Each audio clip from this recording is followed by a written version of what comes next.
বাংলাদেশের এক প্রত্যন্ত গ্রামে ছিল একটি পুরনো মাদ্রাসা। একসময় এখানে শত শত ছাত্র পড়াশোনা করত, কোরআন মুখস্থ করত। কিন্তু হঠাৎ এক রাতে অদ্ভুত আগুন লেগে মাদ্রাসার অর্ধেক অংশ পুড়ে যায়। তারপর থেকেই জায়গাটা পরিত্যক্ত হয়ে পড়ে। লোকজন বলে মাদ্রাসাটা এখন জিন ভূতের দখলে। গ্রামেসারা বলে মাদ্রাসার ভেতর থেকে মাঝরাতে আজানের মতো আওয়াজ আসে, কখনো আবার ছোট বাচ্চাদের কান্না শোনা যায়।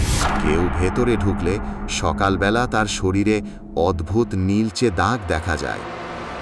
অনেকেই বিশ্বাস করে সেখানে জিনেরা কোরআন পড়ে, আর যারা কৌতূহল নিয়ে ভেতরে যায় তারা অভিশপ্ত হয়ে ফিরে আসে।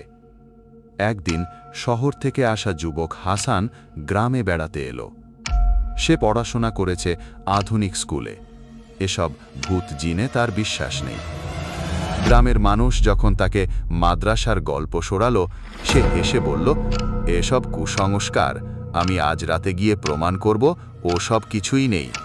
সেদিন রাত 12টার দিকে হাসান টর্চ লাইট হাতে মাদ্রাসার ভেতরে ঢুকল। দরজাটা ঠেলতেই ভেতর থেকে এলো ঠান্ডা বাতাসের ঝাপটা। মাদ্রাসার দেয়াল জুড়ে ঝুলে আছে পোড়া বইয়ের অবশিষ্ট, আর মেঝেতে ছড়িয়ে আছে ভাঙা হাড়ের মতো কাঠের টুকরো। হাসান টর্চ জ্বালিয়ে চারদিকে তাকাচ্ছিল। হঠাৎ করেই দূরের একটি ঘর থেকে ভেসে এলো মিষ্টি আজানের সুর। কিন্তু তার কানে কেমন জানি অদ্ভুত লাগলো। শব্দটা ধীরে ধীরে বিকৃত হয়ে গেল। আওয়াজটা আর মানুষের নয়, বরং ভয়ঙ্কর গর্জনের মতো।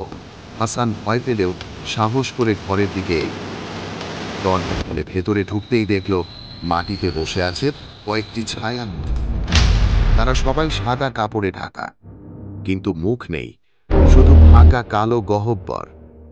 হঠাৎ এক ছায়া মাথা ঘুরিয়ে তাকাল তার দিকে।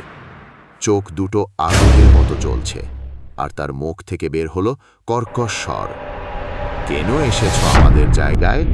হাসান দৌড়াতে চাইল, কিন্তু তার পা যেন মাটিতে আটকে গেল। হঠাৎ সে অনুভব করল এক ঠান্ডা হাত তার ঘাড়ে স্পর্শ করল। সারা শরীর অবশ হয়ে গেল।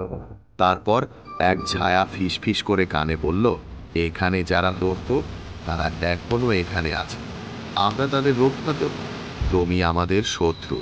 হাসানের মাথা ঝুমঝুম করতে লাগে।